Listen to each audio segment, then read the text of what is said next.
With the release of Black Adam, we now have 11 films inside of the DCEU, so today I thought it was time for me to stop and rank all 11 DCEU films ranked from the worst to the best. Please know that everything that I will say in this video is just my very own opinion. My list is certainly not the right list, it is just my list, and you are free to comment down below your ranking of all 11 DCEU films ranked from the worst to the best, just like me, or you could do your favorite. I know there's actually 13 DCEU projects with the Theatrical Justice League movie and also Peacemaker. I did add in the Theatrical Justice League movie, but I think I'm going to add Peacemaker in as an honorable mention. Please don't forget to check out that Twitter that's going to pop up on your screen right now, and also that DC Playlist. That link is in the description, and that Black Adam movie review is also in the link in the description as well. At the time of me recording this, I am seeing Black Panther Wakanda Forever later in the day. This review is late, 3 weeks late. I understand that, I know. I still wanted to do a ranking anyway because I had it written for like 2 weeks now. I just didn't record. Anyway, with that being said, guys, like, comment, and subscribe. At the time of you watching this, I will be seeing Black Panther Wakanda Forever, and the review will be out very, very soon. With that being said, let's get right into our ranking. Kicking off my list at number 12 for me has got to go to Justice League, or Justice League as some people would call it. I don't really call it that, but it is a gross product nonetheless that just takes Zack's vision and turn it into the most processed, cookie cutter film of the bunch. Even if I enjoy it, which I do, and find some positives like the Flash and Batman's mentor role, overall the negatives here are just too huge, and I've talked ad nauseum about the negatives. Number 11 is Suicide Squad 2016.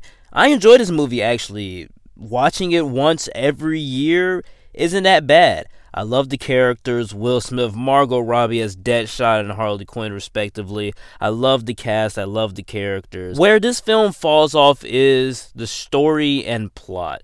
If this was an Extraction story, it would have worked for me. If the whole entire movie was just the Suicide Squad traversing through a city that was filled with different criminals or Joker henchmen trying to get to Waller to try to extract her from the tower, and then we lose a couple of the squad members along the way, I think it would be an alright movie. Now, obviously, it has been reported that David Ayer was only given 6 weeks to write the script. So if he did have a little bit more time to perfect the script, to do the story that he wanted to do, this movie could have been a whole lot better. Here's hoping that we get an Ayer cut so then he can have closure on this project. But me personally, I can do without it. Speaking of movies I can do without, kicking off my top 10 list has got to go to Birds of Prey and the Fantabulous Emancipation of one Harley Quinn. Longest name ever. I tried to like this movie. I really tried, but honestly, there's something about this movie that just feels forgettable. I really enjoyed this movie when it first came out in 2020 because I was excited for more movies to come out that year. Obviously, that, obviously didn't happen. But it's an interesting style of filmmaking.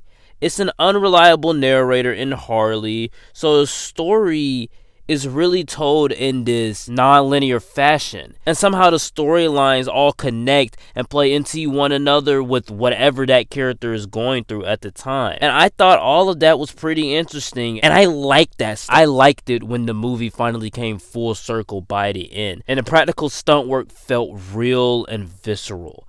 But I just don't feel the need to revisit this movie beyond a rewatch for these rankings. Number 9 is Wonder Woman 1984, a fine sequel to Wonder Woman. I rewatched this movie months ago. I think back last year I rewatched this movie and I found it to be pretty boring. And then I rewatched this movie again like a couple weeks ago. I actually liked it. This movie does nothing too offensive, but it also does plenty of bold things. The Steve Trevor plotline with him being inside of another guy's body and Diana having sex with that body, you can make some arguments there about the morality of that. Really, this movie is just Patty Jenkins' bad day because there are very boring moments inside of this movie. But the action is huge. It spans multiple locales, and the 1984 setting boasts a colorful tone that I would say the first film was missing. Gal Gadot is just as charismatic as Diana, and having Chris Pine back, perfect. And having Chris Pine back, I thought was pretty well. This movie rides off of the chemistry and the relationship of Steve and Diana, and it doesn't disappoint on that end. Number 8 is Black Adam, the newest addition to the DCEU. I had a blast with this movie. The Rock is what you expected him to be like inside of this film. Fun and charismatic. But a huge positive the film has is the on-screen carnage and wrath of Teth Adam. I love to say, as a spectacle, this is a film you need to see on the big screen. That being said, this is not a good movie. The plot is bland. There's a kid inside of this movie that just sucks at acting. Horrible. And also the overall story and outcome was just so predictable. Predictable lines, the dialogue wasn't the best. If this is the movie that The Rock was working on for 14 years, I wouldn't say that he shouldn't be proud of the movie because it's out. The movie's out. He's been working on it for 14 years. So the fact that it's out and people are watching it, he should be proud of. I just think that, a little bit underwhelming. It's exactly what you expect from a movie like this starring The Rock. Number 7 is Batman vs. Superman Dawn of Justice, the Ultimate Edition. This is the only version of the movie that I ever watched. I mean, I have both copies of it on Blu-ray, the theatrical and the Ultimate Edition. But the Ultimate Edition is the only one that I really watch. And I love this movie. You could argue that Black Adam is above this one because of more cohesive story. Whatever. That plot's bland. I love this movie. Okay, I love BVS. Now, is it top 10 comic book movies? No. The plot is still jumbled and a storytelling mess, even in the Ultimate Edition.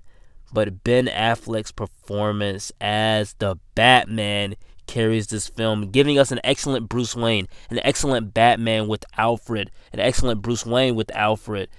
Overall, everything inside of this movie that's dealing with the Batman works for me. Everything. And it begs the question that if Zack Snyder would have been a better pick to direct a Batman movie rather than a Superman sequel. It's a mature story in the DCEU, begging the question, should there be a Superman? We also have some memorable action, like the warehouse fight scene. But like I said, this movie suffers from too many plot lines, and it also goes for the Iron Man 2 method, where they were trying to tell an individual story while also trying to set up a cinematic universe. Number 6 for me has got to go to Aquaman. I always had faith in this movie, and I loved it the moment I first saw it.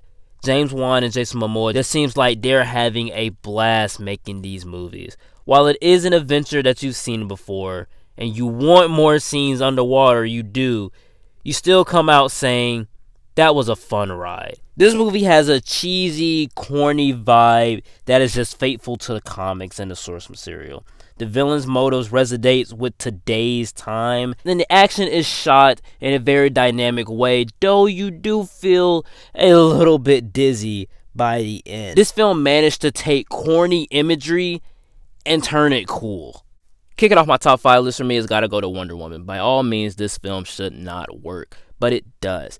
Patty Jenkins brings Wonder Woman to the big screen in a powerful way. I know a lot of people on Twitter always say Zack Snyder's Wonder Woman. This is Patty Jenkins' Wonder Woman. This is Patty Jenkins' movie, okay? Yeah, he may have produced it. Yeah, he may have helped with the story, the writing. Patty Jenkins is the one who brought this film to life. She is the visionary and she is the director.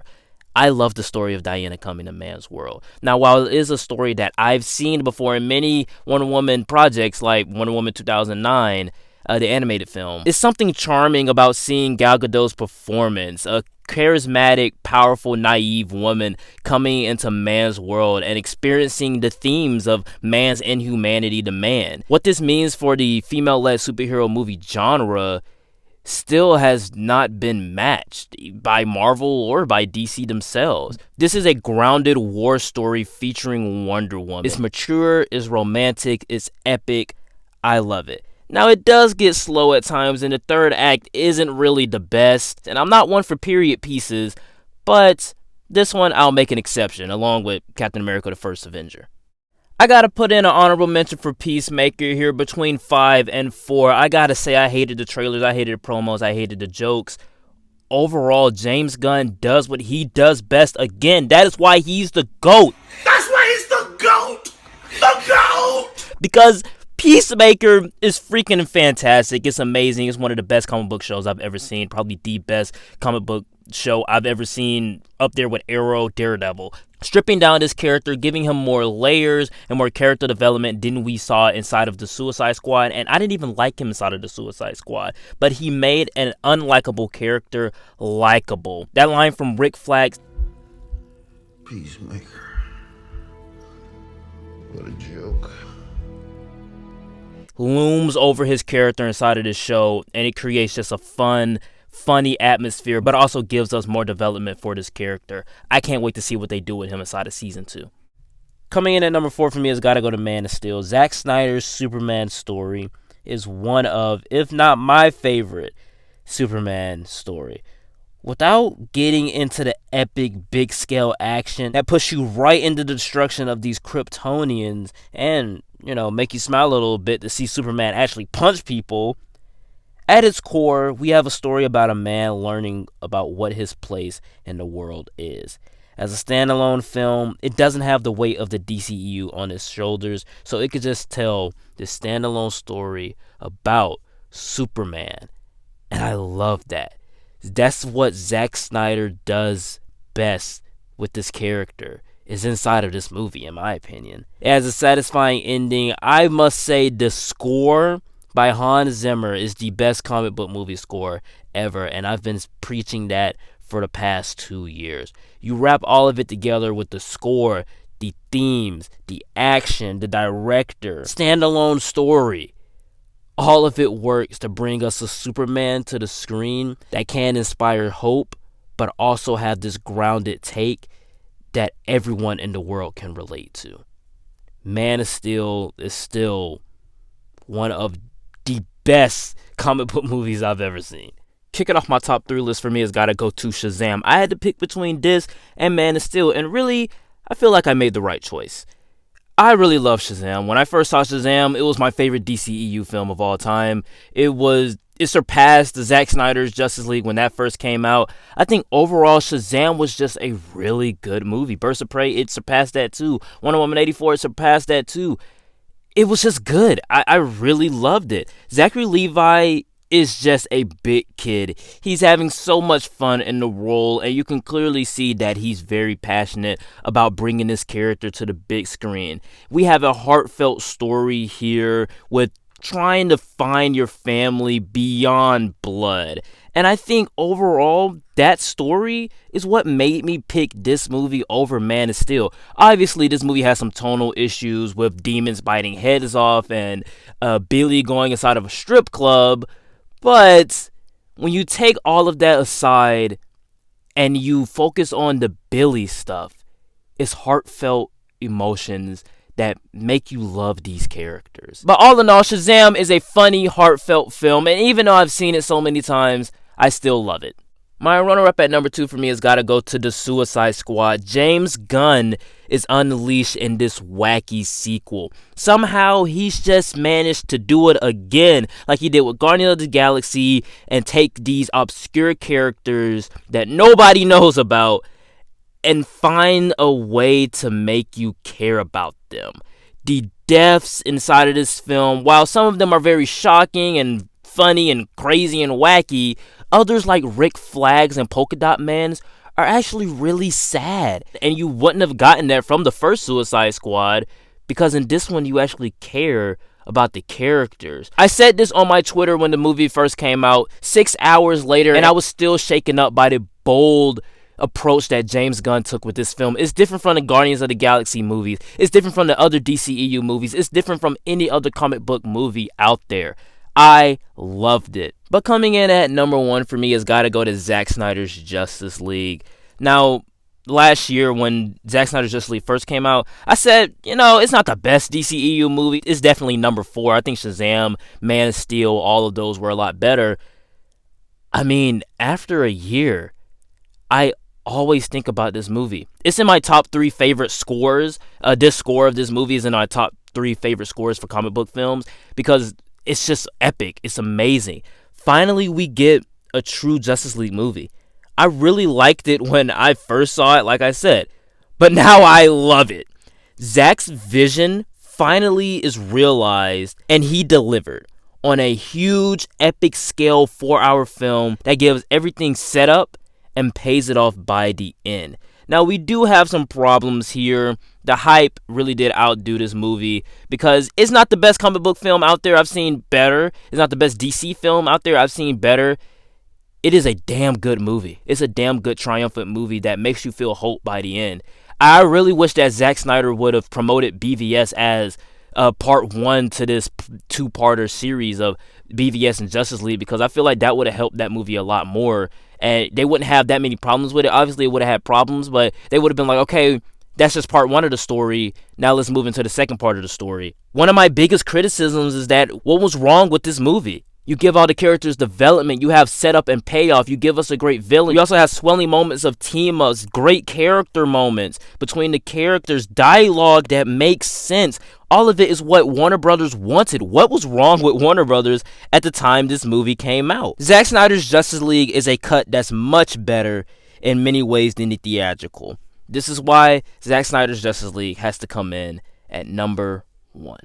Alright guys, that is it for the ranking. Please know that everything that I did say in this video was just my very own opinion. My list was certainly not the right list, it was just my list. And you're free to comment down below your ranking of all 11 DCEU films ranked from the worst to the best, just like me. Or you could just do your favorite. Please don't forget to check out that Twitter that's going to pop up on your screen right now. And also that DC playlist, that link is always in the description. And that Black Adam movie review is in the link in the description as well. Sorry this ranking is so late on the day of Black Panther Wakanda Forever. You will be seeing a review later, because at the time you're watching this, I will be seeing Black Panther Wakanda Forever. Anyways, with that being said, I will see you all next time. Peace.